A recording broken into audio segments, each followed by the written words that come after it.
Bismillahirrahmanirrahim. Assalamualaikum warahmatullahi wabarakatuh.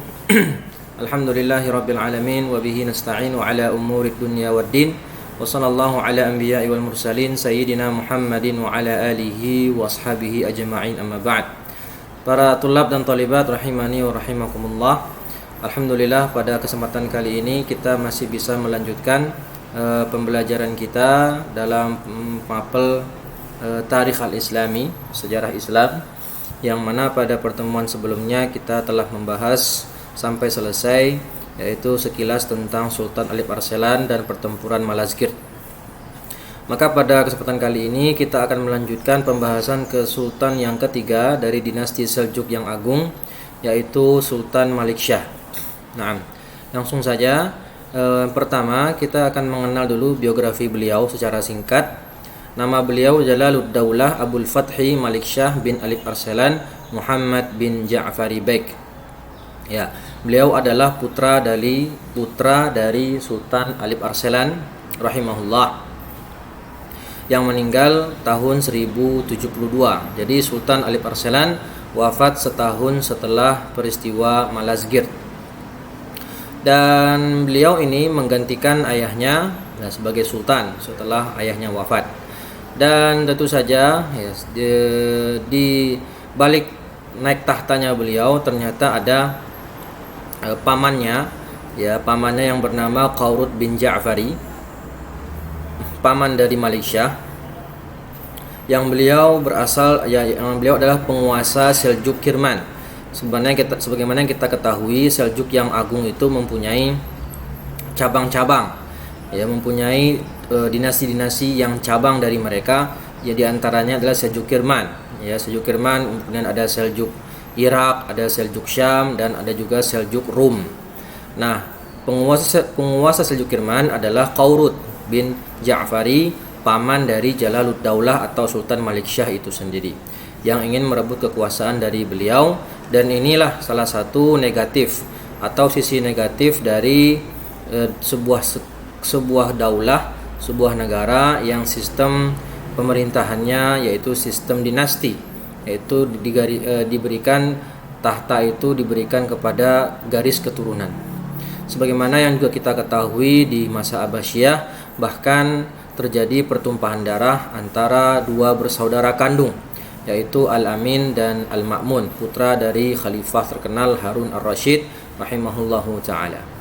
Nah, singkat cerita, Qawrud ini akhirnya bertempur dengan Malik Shah demi memperebutkan kekuasaan Seljuk yang agung, dan akhirnya Qawrud itu kalah di pertempuran Hamazan, sehingga otomatis Seljuk Kirman yang awalnya diduduki oleh Qawrud, maka dengan kalahnya Qawrud, maka Seljuk Kirman dikuasai juga penuh oleh Malik Shah, Sultan Malik Shah. Kemudian Malik Shah menggantikan Qawrud yang telah wafat, digantikan dengan saudaranya yaitu Shah bin Alip Arselan, sebagai sultan di Kirman.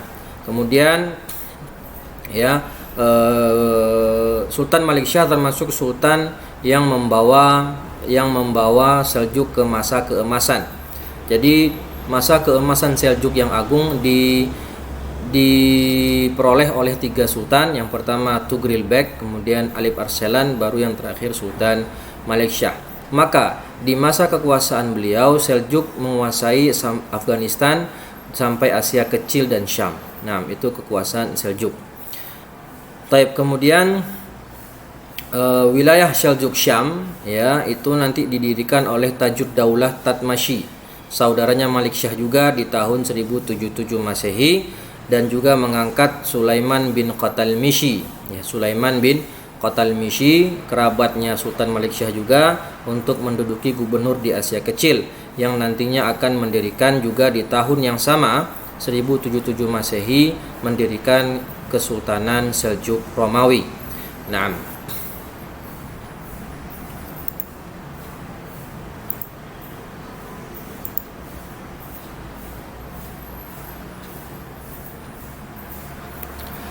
Sekilas tentang Seljuk Romawi, para tulab dan tolibat rahimani wa rahimakumullah. Sebagaimana yang sudah Ustaz jelaskan di awal-awal pertemuan kita tentang dinasti Seljuk, Seljuk itu mempunyai 4 negara bawahan, 4 negara bawahan yang menginduk kepadanya. Di antara negara bawahan atau cabang dari Seljuk yang agung, yang paling besar dan yang paling lama bertahan kekuasaannya adalah Seljuk Romawi. Ya, Seljuk Romawi itu berkuasa selama 224 tahun, kemudian diperintah oleh 17 sultan, dan ibu kota Seljuk Romawi itu ada di Konya. Ya, di Konya. Konya itu sekarang masuk wilayah Turki. Taib. Yang beribu kota di Konya yang direbut dari Bizantium tahun 1087 Masehi oleh Daud bin Sulaiman. Nah, kenapa namanya Seljuk Romawi? Karena wilayahnya itu adalah wilayah yang sangat berdekatan dengan wilayah Bizantium yang beribu kota di Konstantinopel. Masa jaya Seljuk Romawi ini diperoleh oleh Sultan Alauddin Kaykubat. Ya, Sultan Alauddin Kaykubat, yang mana Sultan Alauddin Kaykubat inilah nanti yang bertemu dengan Ertugrul bin Sulaiman Syah, yang mana nanti atas jasanya Ertugrul menolong pasukan Sultan Alauddin ketika bertempur dengan orang-orang Romawi, sehingga Ertugrul ini diberikan hadiah, yaitu berupa sebuah wilayah yang boleh untuk diatur sepenuhnya oleh Ertugrul dan sukunya Kayi. Itu diberikan wilayah di daerah yang sekarang bernama daerah Sogut, ya, kota Sogut. Nah, disitulah nanti Ertugrul dan sukunya Kayi ya tinggal bersama sukunya. Kemudian nanti di sana lahirlah sesosok bayi laki-laki yang bernama Osman, yang tentu nanti dia akan kita kenal sebagai seseorang yang menjadi pendiri dinasti Turki Utsmani. Nah, kemudian selanjutnya Seljuk Romawi ini berakhir pada tahun 1300 Masehi. Ya, kira-kira tahun 1300, bisa lebih sedikit. Naam. Dan Seljuk Romawi ini hancur di tangan Mongol, sebagaimana keadaan Bani Abbasiyah. Ya, daulah Bani Abbasiyah yang hancur juga di tangan Mongol beberapa tahun sebelumnya, yaitu tahun 1258 Masehi. Ya, setelah itu baru Seljuk Rum dihancurkan oleh Mongol lewat pertempuran yang bernama Perang Kosedak yang terjadi di wilayah Kosedak. Ya, pertempuran antara Mongol yang dipimpin Jenderal Baicunoyan melawan pasukan Seljuk Romawi yang saat itu kalau tidak salah dipimpin oleh Sultan Ghiyaseddin. Ya, Ghiyaseddin yaitu putranya Alauddin Kaykubat.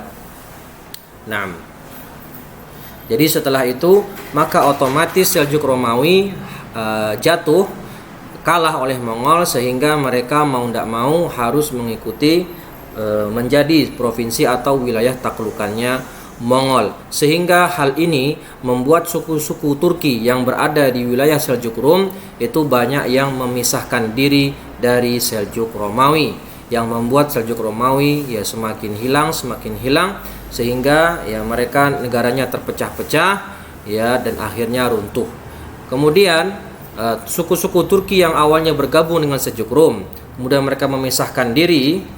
Ya, di antaranya yang memisahkan diri adalah suku Kayi. Ya, suku Kayi yang saat itu sudah dipimpin oleh Osman bin Ertugrul. Ya, atau nanti kelak akan menjadi sultan pertama Utsmani yang bergelar Osman I. Ya. Osman ini memisahkan diri, menyatakan kemerdekaannya dari Seljuk Romawi karena sudah dikuasai oleh Mongol. Maka saat itu Osman bersama sukunya yang berada di kota Sogut, hadiah dari Sultan Alauddin Kaykubat, mereka akhirnya mendirikan sebuah daulah sendiri ya yang bernama Turki Utsmani. Naam. Itu secara ringkasnya. Ini lambang bendera Seljuk Rum ya, hampir tidak berjauh berbeda dengan Seljuk yang agung. Taib, kita kembali ke Sultan Malik Syah. Sultan Malik Syah ini meskipun di masa beliau adalah masa jayanya Seljuk ya, mempunyai wilayah kekuasaan yang cukup luas, kemudian mempunyai militer yang cukup hebat. Naam, akan tetapi ada beberapa kegagalan yang harus diakui oleh Sultan Malik Syah itu sendiri. Yang pertama, usaha beliau untuk menyatukan Mesir dan Syam ternyata gagal. Ya, ternyata gagal. Maka kemudian di kemudian hari Syam dan Mesir ini akan bersatu, akan tetapi bukan lewat tangan Malik Syah, tapi lewat tangannya putra Islam terkenal, yaitu Salahuddin Al-Ayyubi rahimahullahu ta'ala. Beliau juga gagal menjadikan Abbasiyah berada di bawah kekuasaan Seljuk. Nah, di masa Malik Syah itu hubungan Seljuk dengan Abbasiyah cukup rumit, ya, alias tidak seakrab pendahulunya, yaitu Tughril Bek, yang mana Sultan Tughril Bek itu mendapatkan kepercayaan penuh dari Sultan dari Khalifah Abbasiyah yang bernama Al-Qaim bi Amrillah. Tapi di masa Malik Syah hubungan antara Seljuk dan Abbasiyah, meskipun Seljuk masih tetap mendukung Abbasiyah, tapi secara diplomasi hubungan mereka tidak sebaik para pendahulu mereka. Nah, dan di masa Malik Syah yang menjadi khalifah adalah Al-Muqtadi bi Amrillah. Kemudian Sultan Malik Syah ini meninggal pada tahun 1092 Masehi, berarti beliau telah berkuasa selama 20 tahun, dari 1072 sampai 1092 Masehi. Naam. Ya, beliau menjadi sultan di usia 17 tahun. Ya, Malik Syah ini menjadi sultan di usia lebih kurang 17 tahun dan berkuasa selama 20 tahun, berarti beliau wafat di usia 37 tahun. Ya, 37 tahun. Nah, atau 39 tahun afwan. 37 tahun. 37 tahun wafat. Jadi termasuk usia yang masih muda, ya. Diangkat menjadi sultan di usia muda dan wafat juga masih di usia yang tergolong muda. Belum mencapai angka 4, kepala 4. Nah, dengan berakhirnya Sultan Malik Syah sebagai sultan, berakhirnya kekuasaan Malik Syah, maka berakhir pula lah masa kejayaan Seljuk Raya atau Seljuk yang agung yang berlangsung selama masa 3 sultan, dari 1055 dari masa Sultan Tughril Bek sampai 1092 Masehi. Nah, Taib, Thalibat dan Tulab rahimani wa rahimakumullah. Di sini saya akan membahas, ya, dan ini termasuk perlu untuk dibahas, sesosok laki-laki yang menjadi yang menjadi di balik suksesnya masa di balik Sultan Seljuk mendapatkan kejayaannya. Nah, ada sosok hebat yang membantu Alip Arselan dan Malik Syah sehingga Kesultanan Seljuk Raya memperoleh masa jayanya. Siapa dia? Dia adalah seorang menteri yang bernama Nizam al-Muluk. Nizam al-Muluk, beliau menjadi menteri sejak masa Alip Arselan. Naam, menjadi menteri sejak masa Alip Arselan. Beliau orang yang adil, dekat dengan ulama. Ya, ulama yang dekat dengan beliau adalah Abul Hasan Muhammad bin Ali Al-Wasiti. Sebagaimana Alip Arselan yang dekat dengan Muhammad Al-Hanafi, Abdul Malik Al-Hanafi. Naam. Sangat cinta dengan ilmu hadis dan hafiz Quran sejak usia 11 tahun. Kemudian mengangkat orang-orang hebat menjadi pemimpin seperti Aksangkur di Aleppo. Ya, di Aleppo. Aksangkur mempunyai putra bernama Imaduddin Zanki. Beberapa fakta tentang Menteri Nizamul Muluk ini. Yang pertama, dia adalah tokoh Islam legendaris, ya, terutama dalam bidang pendidikan. Sebagaimana kalau kita di Indonesia kita mengenal tokoh pendidikan yaitu Kiai Hajar Dewantara. Maka dalam Islam, ya, tokoh pendidikan yang cukup masyhur adalah Nizamul Muluk. Nah, beliau seorang muslim Sunni keturunan Persia yang menjadi menteri Seljuk dari tahun 1064 sampai 1092 Masehi, alias sejak masa Alip Arselan dan berakhir di masa Sultan Malik Syah. Beliau seorang penasihat Alip Arselan dan Malik Syah. Naam, kemudian di bawah arahannya Seljuk Rum, tapi Seljuk yang agung, Seljuk Raya, menjadi kekuatan politik yang kokoh dan luas. Nah, di saat itu Seljuk yang agung termasuk menjadi sebuah kekaisaran yang diperhitungkan, ya, di mana saat itu Abbasiyah mulai melemah, sedangkan Seljuk saat itu sedang kuat-kuatnya. Yang keempat, beliau mengalokasikan APBN, ya, anggaran pemasukan dan belanja negara, istilahnya uang negara Baitul Mal itu sebanyak 300.000 dinar, ya, atau 300 dinar, itu senilai 960 miliar rupiah untuk beasiswa penuntut ilmu di seluruh negeri muslimin saat itu.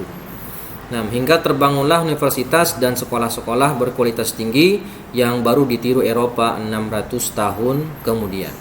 Nah, jadi cukup banyak, ya, memang beliau ini sangat konsen dalam bidang pendidikan. Karena memang kita ketahui di saat itu kaum muslimin sedang memasuki periode lemah. Ya, setelah di masa Abbasiyah berjaya, ketika di masa Abbasiyah, akhir-akhir Abbasiyah di tahun 1000-an Masehi, kaum muslimin mulai melemah, mulai jauh dari Islam, mulai meninggalkan agama mereka, sehingga di saat itu butuhlah orang-orang yang perlu lagi mengingatkan, perlu lagi menanamkan ruh keislaman melewati bidang pendidikan yang memang terbukti sangat efektif dan sistematis. Kemudian beliau membangun universitas, ya, di Basrah, ada di Mosul, ada di kota Balkh, ada Naisabur, ada Harran, ada Isfahan, Merv, dan Tobaristan. Ya, jadi di masa beliau ini banyak universitas-universitas Islam yang berdiri, yang mana sistem universitas yang dibangun oleh Seljuk yang agung ini baru ditiru oleh orang-orang Eropa 600 tahun kemudian. Nah, kemudian yang keenam, ini yang termasuk yang paling penting, sebagaimana yang tadi saya jelaskan, di masa beliau hidup kaum muslimin sedang memasuki masa-masa kelemahan, ya, masa-masa kelemahan karena mulai jauh dari agama. Kemudian beliau ini termasuk perintis utama generasi Salahuddin, ya. Generasi Salahuddin ini nanti adalah sebuah generasi yang kita tahu akan membebaskan Baitul Maqdis dari cengkraman atau jajahan orang-orang salib, pasukan salib, yang awal pertama kali direbut itu di tahun 1092 Masehi, ya, tahun 1092 Masehi. Naam, alias 20 tahun setelah perang Malazgirt. Nah, dari generasi Nuruddin Najmi Malik inilah nanti lahir orang-orang yang hebat. Di antaranya beliau mendidik Aksangkur, ya, yang menjadi pemimpin di Aleppo, kemudian menjadi seorang mujahid yang cerdas lagi saleh, dan beliau Aksangkur ini mempunyai anak yang bernama Imaduddin Zanki, ya, Imaduddin Zanki, yang nanti menjadi Imaduddin dan kemudian sukunya orang sesama Zenkiyah, yaitu Nuruddin Zanki, itu menjadi dua sosok yang menjadi inspirator bagi Salahuddin Al-Ayyubi, karena memang Salahuddin ini diasuh dan dididik di bawah pengasuhan Imaduddin Zanki dan Nuruddin Zanki. Nah, sehingga ketika terbentuklah sebuah generasi yang hebat tadi, maka Salahuddin Al-Ayyubi dan generasi yang hidup bersamanya berhasil menaklukkan Baitul Maqdis yang telah bertahan, yang telah dijajah selama 88 tahun. Nah, selama 88 tahun, dari 1091 atau 92 sampai 1181. Berikutnya yang terakhir, Nizamul Muluk wafat pada hari Kamis 10 Ramadan tahun 485 Hijriah atau pada abad ke-5 Hijriah pada waktu berbuka.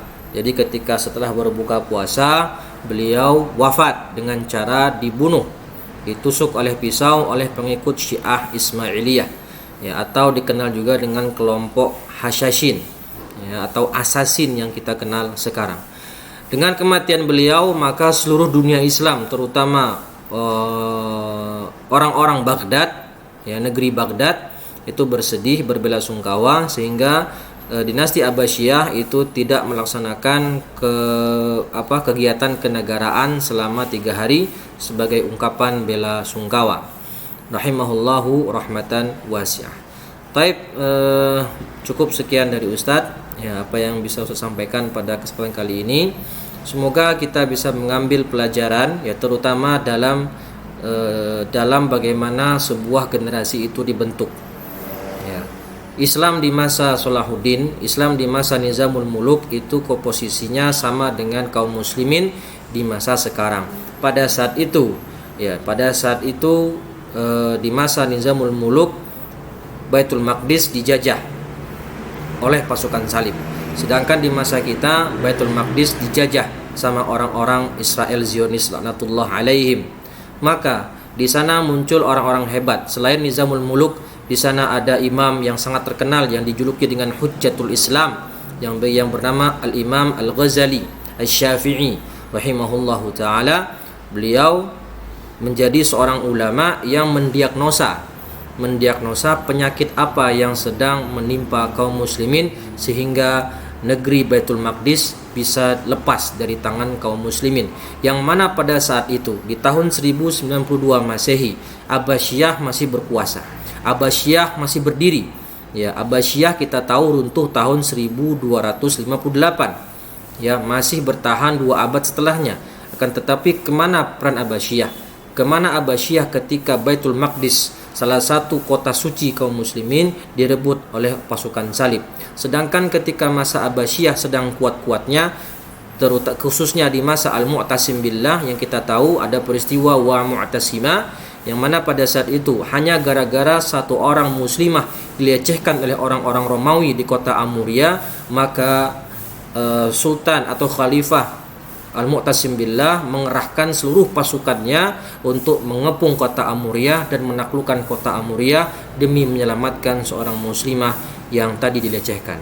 Nah, hanya gara-gara seorang muslimah maka terjadi sebuah penaklukan besar, ya, di kota Amuria. Sedangkan ini di masa Nizamul Muluk hidup, di saat itu bukan hanya seorang muslimah, tapi negeri Baitul Maqdis Palestina direbut oleh pasukan salib. Bahkan banyak ribuan, bahkan jutaan kaum muslimin yang tinggal di Palestina pada saat itu habis dibantai oleh orang-orang salib. Nah, tapi Abbasiyah kemana? Tidak bergerak. Ini menunjukkan saat itu menurut Imam Ghazali muslimin sedang sakit sehingga butuh obat untuk membangkitkan lagi muslimin yang telah jatuh.